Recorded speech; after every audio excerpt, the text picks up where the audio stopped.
वाला घी आपके सामने रखा है, इसमें और जो क्रीम वाला घी है उसमें क्या फर्क होता है? हम सब घी के बारे में परंपरागत रूप से घी खाते हैं तो घी के बारे में कुछ जानकारी रखते हैं, कुछ जानकारी और होनी चाहिए। घी जैसा कि सबको पता है ज़्यादातर या तो क्रीम का होता है या किसान के घर का बना हुआ होता है। तो परंपरागत बिलोना विधि से जो घी बनता है उसमें DHA डिकोसा हेक्सोनिक एसिड ज़्यादा होता है, 17 से 18%। उसमें 3-3.5% होता है जो मशीन से क्रीम से बनता है।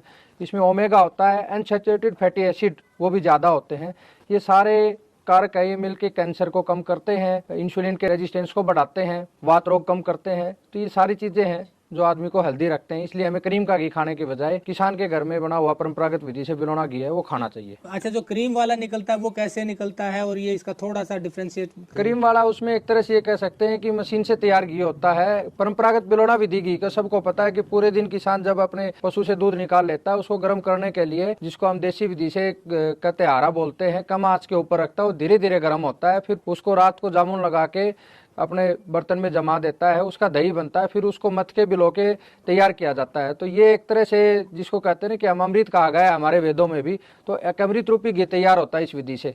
और मशीन से जैसे हम घी तैयार करते हैं तो उस विधि में मशीन में दूध डाला जाता है और सीधा घी निकलता है। तो आपकी न्यूट्रिशन वैल्यू क्या होगी, एकदम बहुत हाई टेम्परेचर के ऊपर वो तैयार होगा तो न्यूट्रिशन वैल्यू वैसे ही कम हो जाएगी। अब बात करते हैं कि जो देसी गाय का घी या भैंस का घी, इसमें क्या फर्क होता है? क्योंकि अक्सर ये लोग कहते हैं कि भैंस वाले से देसी गाय वाला अच्छा होता है, क्या अंतर है दोनों में? देखिए, दोनों में मूल रूप से तो फैट का अंतर है। भैंस के घी में फैट होता है 7 से 8.5% के बीच में और गाय के घी में फैट होता है 3 से 4.5% के बीच में। तो दिनचर्या है, जो आदमी शारीरिक रूप से कम मेहनत करता है और कम एनर्जी यूज कर पाता है उसको, तो कम कैलोरी जला पाता है, तो उसको गाय का घी प्रयोग करना चाहिए। उससे उसकी फैट, क्योंकि फैट कम होती है तो मोटापा कम होगा।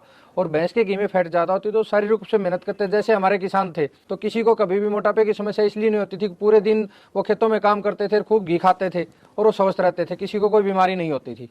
तो दूसरा, विटामिन ए ज़्यादा होता है जिसकी वजह से आप लोग देख रहे हैं कि रंग भी पीला होता है, और ओमेगा 9 होता है। ये मेन गाय और भैंस के घी में ये कंटेंट है। मेन जो डिफरेंस है वो फैट का ही है। फैट का है, लेकिन कहते हैं कि भाई हार्ट के लिए नुकसानदायक है भैंस वाला, घी वाला अच्छा है। ये कोई, इसमें भी कोई साइंटिफिक डिफरेंस? देखिए, ये भ्रांति ज़्यादा है। तो विभिन्न, चाहे NDRI की, चाहे बाकी जो रिसर्च इंस्टीट्यूट्स हैं उनकी स्टडी से ये निकल के आया है कि सारा रिफाइंड ऑयल से ज़्यादा हार्ट की बीमारियों का खतरा बढ़ता है बजाय गाय और भैंस के घी खाने से। तो ये सिर्फ एक भ्रांति ज़्यादा है। फैट का डिफरेंस जैसा हमने बताया बार बार, ये एक मेन बात है कि दोनों का ये डिफरेंस है। इसके अलावा देसी परंपरागत बिलोना विधि से तैयार घी खाते हैं जिसकी न्यूट्रिशन वैल्यू भी ज़्यादा है, वो उल्टा कोलेस्ट्रॉल को कम करता है। जैसे ही अपना गांव का किसान है, वो उसके आजीविका सदियों से चली आ रही है कि खेती बाड़ी पशुपालन एक दूसरे से जुड़े हुए हैं, तो उसको एक बर्बाद करने की साजिश ज़्यादा है कि घी खाने से कोलेस्ट्रॉल बढ़ेगा। तो उस ऑयल की मार्केट तैयार कर दी है। और अब धीरे धीरे आप देख रहे हो सारी स्टडी बदल रही है, वो कह रहे हैं कि धीरे धीरे कहने लगे हैं कि भाई घी से हार्ट अटैक का कोई डायरेक्ट संबंध नहीं है, बल्कि रिफाइंड ऑयल से बढ़ जाता है। तो अब ये सारे इंस्टीट्यूट धीरे धीरे इनकी सबकी भाषाएं बदलने लगी हैं और मैं तो इसको बहुत सकारात्मक मानता हूं कि चलो अब सही, किसान का कुछ तो भला होगा, लोग किसान से जुड़ेंगे, किसान से खरीदेंगे। और आपके चैनल के माध्यम से मैं तो यही कहता हूं कि किसान से जुड़े, डायरेक्ट किसान से खरीदें। हम किसान की परवाह नहीं करेंगे तो किसान हमारी परवाह नहीं करेगा। जब हम उसको रिस्पेक्ट, रिवार्ड, रिकॉग्निशन देंगे तो एक किसान बहुत सीधा साधा आदमी होता है जो हर एक आदमी को रिस्पेक्ट करता है। तो हमें किसान की परवाह करनी चाहिए। आजकल एक ट्रेंड हो गया है, गाँव में भी मैंने देखा कि कुछ लोग सिल्वर के बर्तन में ही गर्म करते हैं दूध को और सिल्वर में ही जमाते हैं। तो बेहतर कौन सा, मिट्टी वाले और इसमें कुछ फर्क है? कौन सा बेहतर? सारा ही फर्क है। हमारे बुजुर्ग जो सदियों से थे वो मिट्टी के बर्तनों में खाना पकाते भी थे और जो दूध गर्म रखते थे, जिसको हमारा बोलते हैं, उसमें जो कढ़ानी होती थी वो भी मिट्टी की होती थी।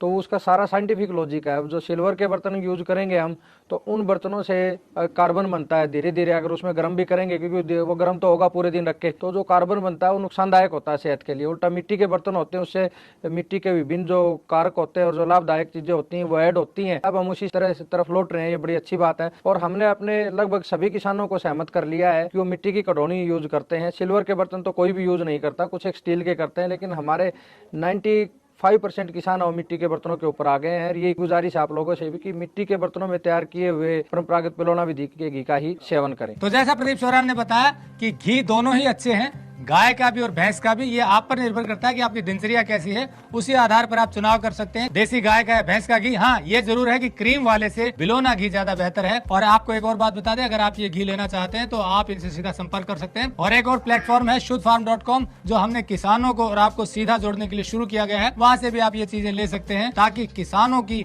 आय बढ़े, उन्हें अच्छी कीमत मिले और आपको शुद्ध चीजें मिले। तो जुड़े रहिए टेक्निकल फार्मिंग से। नमस्कार, जय हिंद।